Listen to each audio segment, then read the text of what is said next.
Ink Ribbon.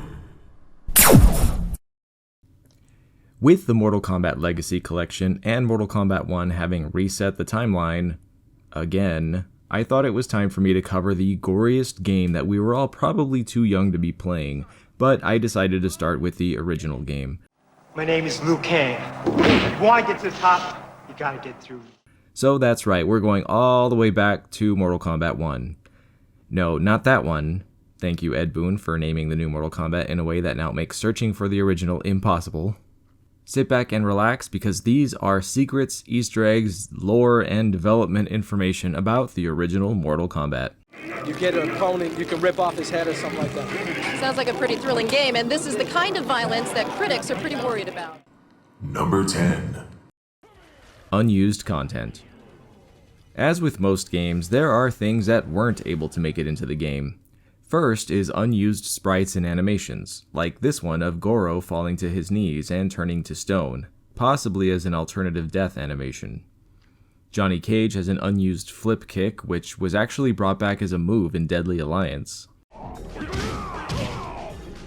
Shang Tsung has two unused animations, one of him laughing and one of him swinging a sword, neither of which appear in the final game. And lastly, there is an unused music track in the game's files that was supposed to be Goro's theme while fighting him.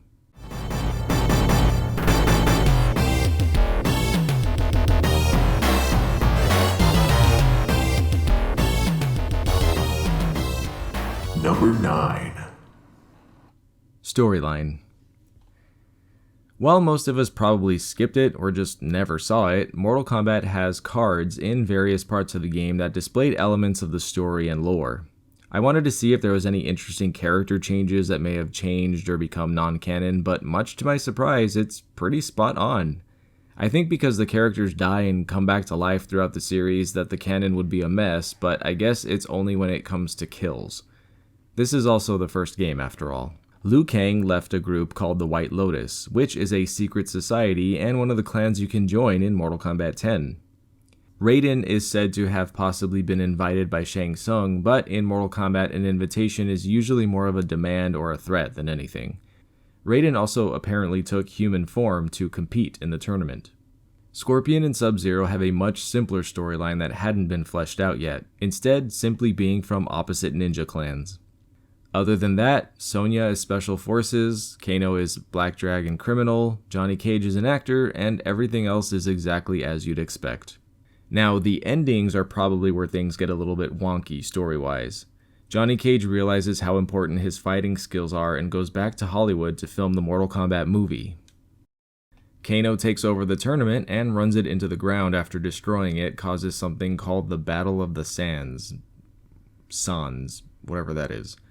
Fans have speculated that this simply means the world became anarchy, but there's no confirmation, so I'll guess this is a non-canon ending. Cool image of Kano, though. Raiden isn't surprised he won at all, being super cocky about it and deciding that he needs a better challenge, so he invites other gods to participate and the battles go on until the world is literally destroyed. Have a nice day. Liu Kang returns the contest to the Shaolin temples and brings it back to its former glory. I guess they originally ran the contest and then it was stolen or something. I couldn't find much on this other than the Shaolin Temple is featured as a level in Mortal Kombat 4 and Mythologies. Also in the Japanese version, the tournament is called the Banquet of Carnage, which is amazing. Scorpion appears without his mask and still in human form with the revelation that he was murdered by Sub-Zero, but allowed to return to avenge his death. After winning the tournament, he is now cursed with never being able to see his wife and child again. Sub-Zero sneaks back into the shadows after being paid a large sum of money by one of Shang Tsung's enemies to kill him, and then he retires. And lastly, Sonya's unit was being held captive, but after defeating Shang Tsung, they were released and the Black Dragon was defeated, somehow. One last interesting thing about these screens is that they were shot last minute and in a hurry, with no time to remove the backgrounds, which is very apparent when you notice the background is just kind of a bunch of curtains. Now, throughout the franchise, the backstories and canon and all that has changed, but this is where it all started and how it was originally. Number 8. Character trivia. The character sprites were all filmed in a small studio using a high 8 camcorder, which was just a standard video camera that anybody could buy. After doing all the necessary poses, the graphics were then scanned into a special software and all the characters had to be painstakingly cut out by hand on the computer. Aside from that, there's a little bit of character trivia I thought you guys would like to know, so here goes. Liu Kang was originally named Yoshitsune Minamoto, based on a Japanese clan, but the name was too difficult for the American team to work with. The first game is the only one that doesn't depict him with his iconic red bandana or red and black pants. He also always had his own unique voice from other characters. This is actually a shouting technique in Japanese martial arts called kiai. For some reason, Raiden's name is sometimes spelled with a Y. Sub-Zero was originally going to be called Tundra. Scorpion's spear was never meant to come out of his hand as depicted in the films and cartoons. It actually was just thrown from a rope that was around his waist. The famous "Get over here" line was voiced by Ed Boone, the creator of Mortal Kombat. Get over here!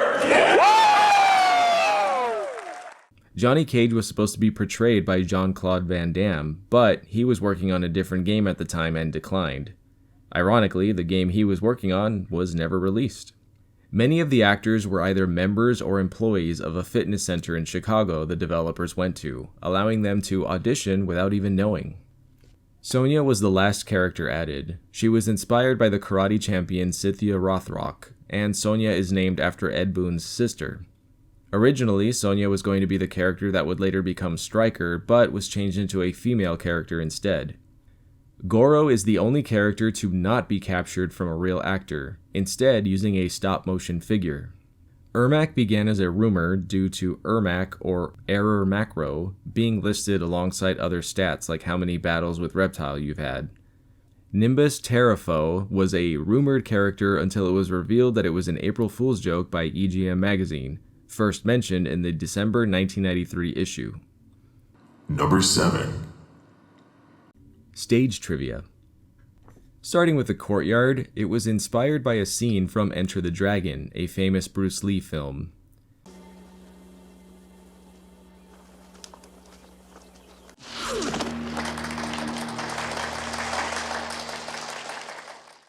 Only in some versions of the game, monks will clap at the end of every round. Johnny Cage wins.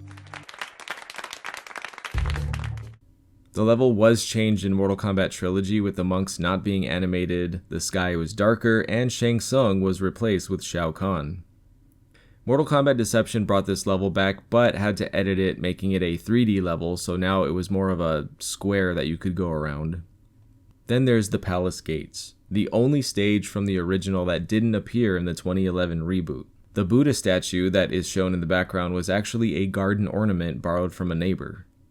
It's really hard to see, but there's actually a Pac-Man Easter egg on the top right of the stage if you look at the stone. Warrior Shrine. This level's often called the Hall of Statues, and the Sega Genesis version for some reason does not have a Liu Kang statue. It was also featured as an area in the Mortal Kombat 11 version of The Crypt. It was also brought back in Shaolin Monks. And you can even destroy the statues. Shang Tsung's Throne. This was actually based on one of the thrones from the movie Big Trouble in Little China. The stage also tends to look different in Genesis and Amiga versions of the game. Then we have Goro's Lair, which was also based on a cave that was in the movie Big Trouble in Little China. It's also the most recurring arena in the entire franchise, appearing in almost every game and other media. Then we have the Pit. Knocking your opponent into the pit doesn't actually count as a fatality, only announcing it if the opponent is thrown with Liu Kang's fatality.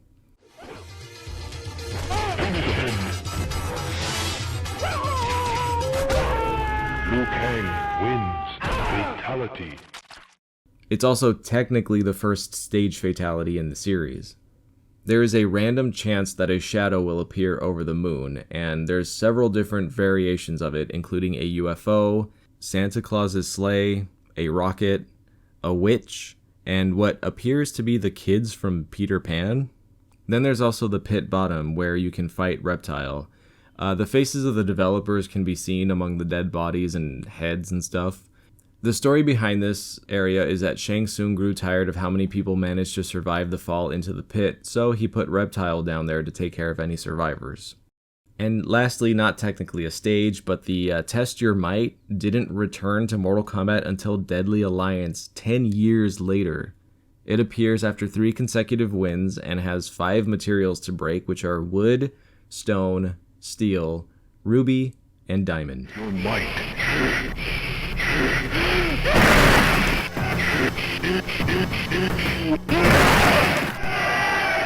Number 6. Controversies. The fact is that a new generation of video games crosses that line, containing the most horrible depictions of graphic violence and sex, including particularly violence against women. This game is tame by today's standards, but back then it was such a shock that it not only caused parents to boycott, but also directly resulted in the creation of the ESRB rating system for video games that we still use today. All the violence portrayed in this game, as well as a few others at the time, became very talked about, especially the narrative that video games cause real-life violence, which is still believed by many people to this day. In fact, Mortal Kombat so shocked the managers at a nationwide arcade chain that they tried a sanitized version of the game. Instead of chopping the opponent's head off, he simply disappears. Sales dropped 40%. They came up and said, what'd you do to the game? It's no fun anymore. Then there was also some legal controversies. Due to the unexpected runaway success of Mortal Kombat, several of the original actors sued Midway, demanding more money, with all the cases being decided in Midway's favor since all the actors had signed contracts. Number 5. Version differences. The first Mortal Kombat game was released on a total of 11 different platforms, not including re-releases. In the Genesis version, the statue of Liu Kang is missing, instead replaced by a second ninja statue. The Genesis and Super Nintendo versions have unique censored fatalities.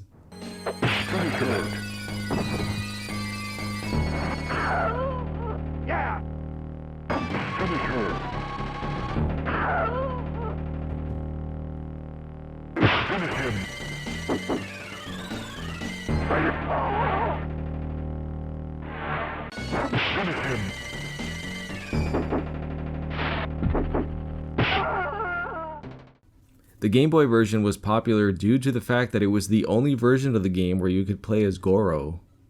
Then there's the Game Gear version, which for some reason is missing Kano and only has 2 stages. There was also a plug-and-play version of the game that was released that apparently is arcade perfect and surprisingly good, but I've never played it. There was also Tiger Electronics' version of the game, which is obviously the best way to experience Mortal Kombat.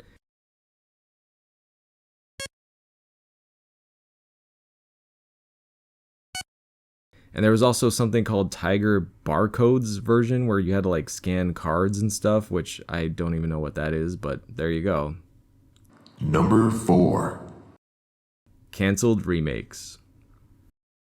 This is actually what inspired me to make this video, but if you're a Mortal Kombat fan, you may remember there was a lot of buzz around an HD fan remake of the original game with 3D models of the characters rendered in high quality, and honestly it had a really nice art style to it. I was actually following this project back in the day, and I would go lurk in their forums to see the progress of what was being done, and it seemed to be going really well until they got a cease and desist, which ended the fan project right then and there. Which is a shame because it was looking really good. There was a demo leaked for it that allows you to play as Scorpion or Sub-Zero, so if you're really wanting to try it, I'm sure it's floating around the internet somewhere.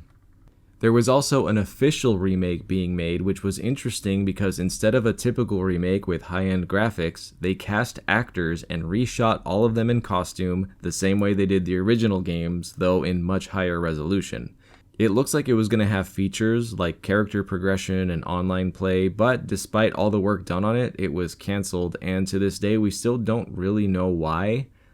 Matt McMuscles did a video on these HD remakes that I watched, and it was really good. Provides a lot more information than what I have here, so be sure to check that out if you want to know more about them. But which one of these do you think had more promise? Because I think the 3D one looked really cool.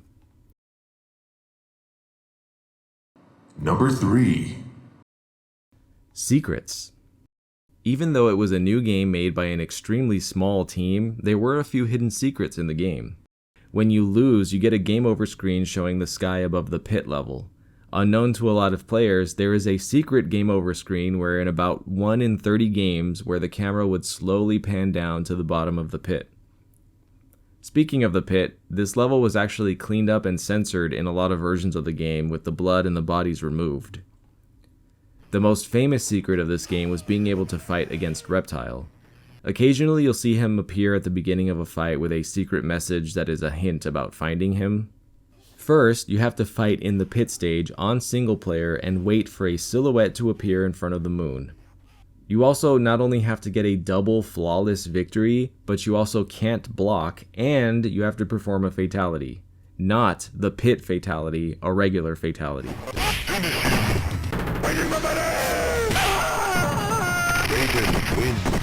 If you manage to do all of this, you get the privilege of fighting against the Green Ninja at the bottom of the pit.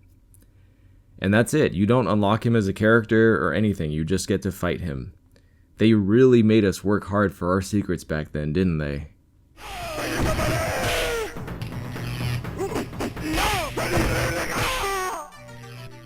Number 2. Cheats. Remember when games had cheat codes? First of all, it's worth noting that this game got heavily censored on console, but thankfully a cheat was added to the Genesis version where at the start, if you entered ABACABB, you'd unlock Blood Mode, which enabled the violent content. Without it, the game would be censored, even the fatalities. Aside from that, there was also the Dullard code, which was an acronym for down, up, left, A, right, down.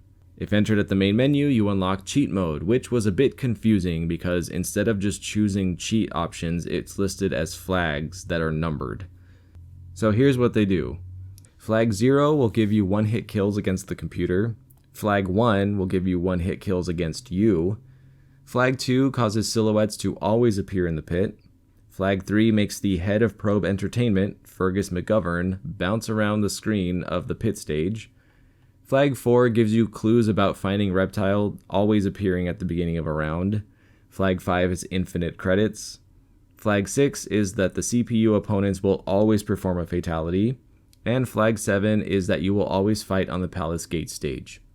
For some reason, on the Sega Mega Drive version of the game, there's a secret code that renames all the fighters to random names of characters from a TV series called Dad's Army, which is apparently a British sitcom. I don't know. And lastly, exclusive to the Game Boy version is a secret cheat that makes the game much easier. If you hold the A and B buttons when turning on the game and waiting until you see the licensing screen, you set the game's difficulty to a fixed low level, making the opponents a breeze, especially towards the end. I wonder if they'll keep that for the Legacy Collection. Number 1. Development. The first Mortal Kombat was released in 1992, becoming the #1 selling fighting game for that year and made a total gross revenue of $870 million, and that is not adjusted for inflation. It should come as no surprise, but this game was made as a direct response to Street Fighter II, which was the big game at the time. Mortal Kombat wasn't the only attempt at a Street Fighter clone, but its unique use of digitized actors combined with its shocking gore made it stand out. People came for the shock value, but stayed for the gameplay and the characters. While it may have started as a ripoff, it actually grew so wildly in popularity that not only did it spawn its own line of copycats, most of which are terrible, but it actually began to threaten the sales of Street Fighter, prompting Capcom to release a commercial to discourage people from buying it.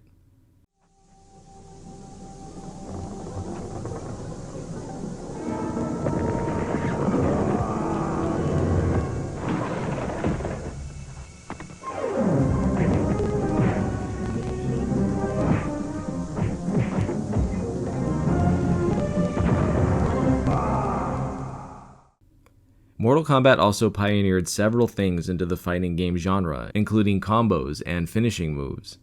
The combos were actually a happy accident because they didn't anticipate players putting in inputs in rapid succession, but it worked out. While other fighting games had special moves, Mortal Kombat was the first one that allowed you to perform them with simple inputs instead of the typical rotating of the joystick, which I now realize is the reason I was never able to figure out Street Fighter moves. Shockingly, this game was made by a team of only 4 people. John Tobias and Ed Boone were the co-creators, with Boone handling the software and Tobias handling the graphics. Music and sound was made by Dan Forden, who you may recognize as the Toasty guy. And lastly is John Vogel, who did the background art. Throughout the years and ports, there have been more people who have worked on the game, but it's still pretty cool that it was made by such a small team. I can only imagine they didn't get much sleep. And the last development trivia I'm going to leave you with is the one that I find the most amusing. So originally, there was a few ideas for the name of the game, including Kumite, Dragon Attack, Fatality, and Death Blow, but it ultimately was just called Combat, with a C. Then someone wrote a K over it to be funny. Later, when they were trying to copyright it, they couldn't clear the name legally because you can't trademark a single word, so then they went with Mortal Kombat, still with a C, but it was too generic, so they replaced the C with a K, and the rest is history. Long story short, nobody remembers exactly how they came up with the name Mortal Kombat.